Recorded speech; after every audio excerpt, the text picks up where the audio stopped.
दोस्तों, कैसे हैं आप सभी। मैं बिहार की बेटी, झारखंड की बहू सीमा आप सबों का मम्मास ब्लॉग में बहुत बहुत स्वागत करती हूँ। दोस्तों, भाद्र माह चल रहा है जिसमें गणेश जी की पूजा बहुत ही धूमधाम से बनाई जाती है, गणेश चतुर्थी की पूजा। तो मैं आज आप लोगों के साथ भाद्रपद शुक्ल चतुर्दशी की गणेश जी की पूजा के बारे में, उनकी कथा के बारे में सारी बातें आप लोगों के साथ शेयर करूंगी कि उनकी पौराणिक कथा क्या है। चतुर्थी को भगवान गणेश को जन्म उत्सव के रूप में मनाया जाता है। मान्यता है कि भगवान गणेश सभी प्रकार की विघ्न बाधाओं को दूर करने वाले और शुभ परिणाम देने वाले माने जाते हैं। इस दिन भगवान गणेश की मूर्ति स्थापित की जाती है और 10 दिनों तक उनकी पूजा की जाती है। गणेश चतुर्थी की शुरुआत किस दिन से हो रही है? गणेश महोत्सव का शुरुआत वैदिक पंचांग के अनुसार इस साल भाद्रपद माह के शुक्ल पक्ष की चतुर्थी तिथि 6 सितंबर दोपहर 3:01 पर शुरू होगी। वहीं इस तिथि का समापन 7 सितंबर को शाम 5:37 पर होगी। ऐसे में उदया तिथि को देखते हुए गणेश चतुर्थी का शुभारंभ 7 सितंबर दिन शनिवार को होगा और उसी दिन गणेश जी की प्रतिमा की स्थापना और व्रत की शुरुआत होगी। बहुत ही प्रसिद्ध पौराणिक कथा है कि एक बार माता पार्वती स्नान कर रही थी तो उन्होंने अपने शरीर से निकलने वाले मैलों को जमा कर एक बालक को उत्पन्न किया और उसका नाम उन्होंने गणेश रखा। इसके बारे में भोले बाबा यानी महादेव जी को कुछ भी मालूम नहीं था। पार्वती ने उस बालक को आदेश दिया कि वह किसी को भी अंदर न आने दे। ऐसा कहकर पार्वती जी अंदर नहाने चली गईं। जब भगवान शिव वहां आए तो बालक ने उन्हें अंदर आने से रोका और बोले, अंदर मेरी माँ नहा रही हैं, आप अंदर नहीं जा सकते।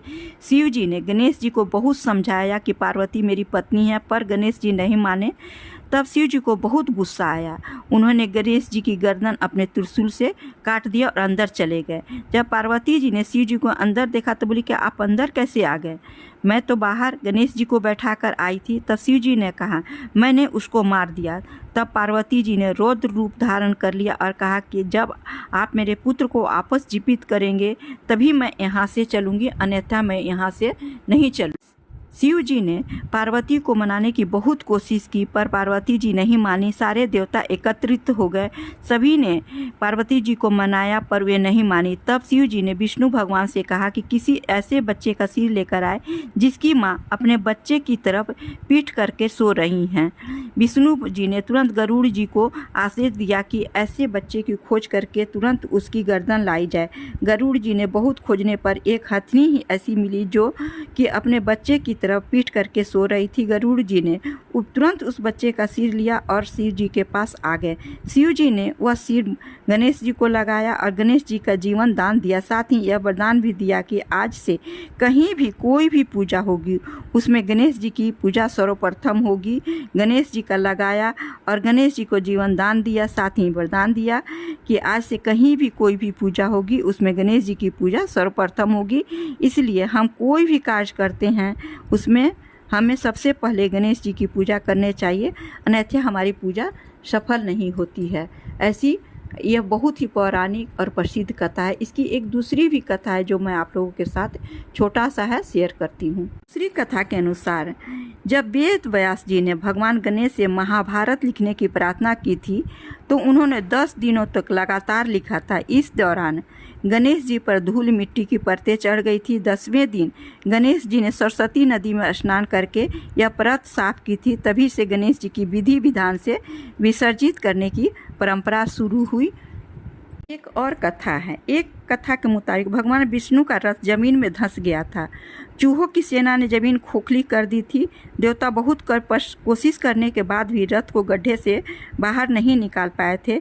देव ऋषि ने देवताओं से कहा कि विघ्नहर्ता गणेश जी को क्रोधित करने का कारण ऐसा हुआ है। इसके बाद सभी देवतागण गणेश के पास पहुँचे और उनका पूजन किया।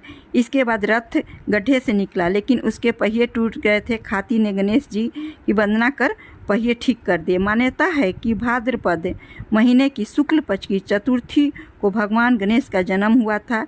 इसीलिए इसी दिन भगवान गणेश की पूजा की जाती है और उनका जन्मोत्सव बहुत ही धूमधाम से 10 दिनों तक चलता है। दोस्तों, यदि आप लोगों को मेरी ये कहानी अच्छी लगी हो, पौराणिक कहानी, तो प्लीज़ लाइक, शेयर और सब्सक्राइब अवश्य कीजिएगा। धन्यवाद। फिर मिलती हूँ एक नई जानकारी, एक नई पर्व त्यौहार की कथा को लेकर आप लोगों के साथ।